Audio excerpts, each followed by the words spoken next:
Can you believe that we're halfway through this Old Testament class already? That's right. We're 2 weeks in, have 2 weeks to go, which means we've been through 2 of the units for this class. We've been through the section on the Torah, those first 5 books of the Bible, the books of Moses, Genesis, Exodus, Leviticus, Numbers, and Deuteronomy.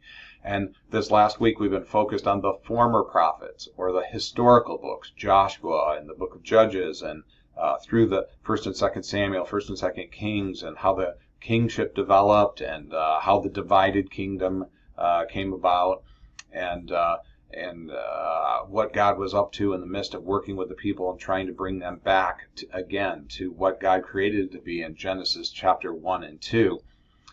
This week we'll focus on the later prophets. And so to focus on that, let me bring you up to date a little bit on with a slideshow that kind of helps us get in touch with that. The later prophets include Isaiah, Jeremiah, Ezekiel, and then the book of the 12, the minor prophets, if you will. As we think about this big picture story of the Old Testament, like I started out with in the very beginning, saying this is a consistent story, you want to remember where we've been. In Genesis chapter 1 and 2, we saw the creation, God making this world the way he wanted it to be. That is this story, and the worldview of the Bible is that God created this all and had a reason for it, had human beings in it to be part of what he was doing. But in chapter 3, humans rejected and tried to do their own thing, and then we see how that gets expanded in chapters 4 through 11 of Genesis, of how this problem of rejecting God and his way for the world has messed things up royally. Genesis 12 then through Malachi, that's the rest of the Old Testament, is about God reordering his creation and redeeming and saving and bringing meaning and purpose and order out of the disorder that occurs with this sin. That's the story of the Old Testament. Now it takes form in some different ways. In the Torah, the first 5 books, they're God's plan to reorder creation through working with a family, and then revealing himself to a nation in Israel, and how God reveals himself to the nation and tries to bring them about to live as he intended them to live in Genesis 1 and 2. The historical narratives that are what Banter calls the former prophets, or the Nevi'im, the Hebrew word for that. The former prophets is God's plan to reorder creation through working both with an unfaithful nation, the faithfulness and the unfaithfulness of the people of Israel. And God keeps trying to introduce leaders who will bring them back to what God's way is. Even when the kingship comes about, he brings prophets who say, hey, remember what God called us to be as the people over here in the Pentateuch. He wants us to be the people that he meant us to be in Genesis chapter 1 and 2. Now we're focused on the later prophets this week. The reason for that is because the writing section really is, in the Hebrew Bible, would be separate from these prophets. So this is the book order that I'm showing you on this slide of the way it lays out in your Bible currently. And there's lots of reasons why it ended up this way. We don't have time to get into the details of how the Bible books were put together in the English translations and that kind of thing. But we want to look at the rest of the prophets, and that's why this is the 3rd section. But we're going to see how God's plan of reordering is still going on as he proclaims to Israel and to the whole world what he's up to, despite Israel's fickleness toward God. Then our last section will be the section on the writings, the poetry, the wisdom, and we'll talk more about that when we get there. Again, you've seen this chart and how time has moved along. This yellowed off section is kind of the section that we're looking at when we talk about the later prophets. Understand on this chart that these books are put in terms of the events that are in those books, not necessarily when they were written. So, for instance, Ruth puts itself in this time setting by what it says in the book, the events of the book, even though Ruth may have been written out here somewhere. So just understand on this chart, these books are just put in here according to the events that are recorded in those books, not necessarily when the books were written. But we looked at this last time and the changing leadership of Israel and that kind of thing. As we move into these later prophets, you'll see that Israel is under a lot of foreign powers, and they fall to these foreign nations. And so we'll look at that. On this chart, you'll see this expanded thing, that the fall of the northern kingdom to Assyria, and that's the Assyrian crisis, the Babylonian crisis, and then the Persian crisis during these times. These are three major world empires that came about during these times that impact Israel and where they are.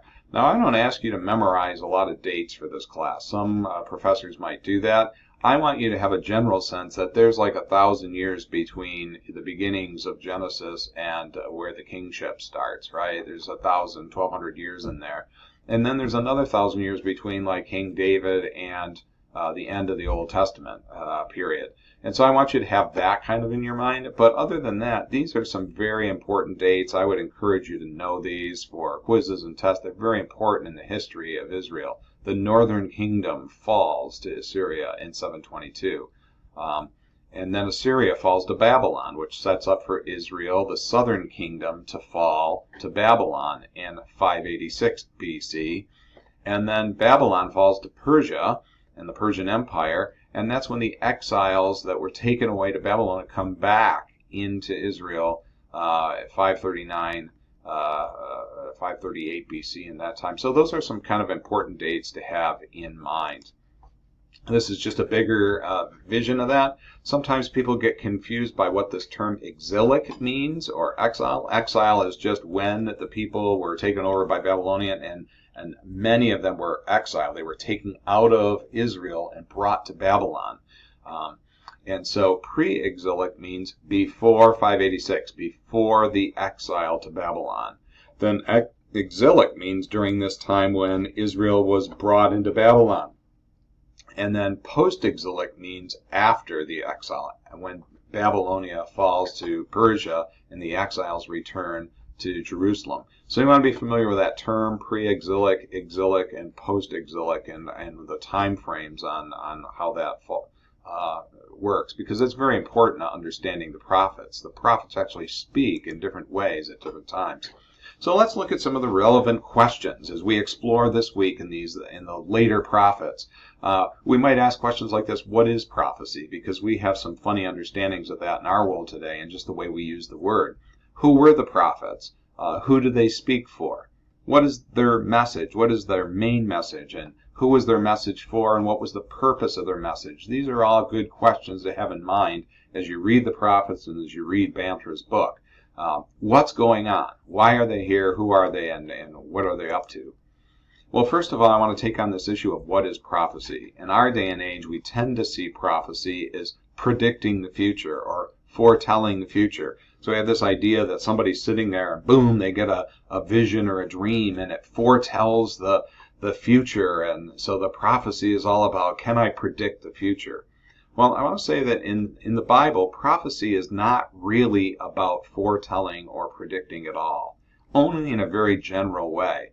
The prediction element is, if you follow God and do these things, good things will happen. If you don't follow God's way, bad things will happen. And so many of the predictive elements are very general in the prophecy.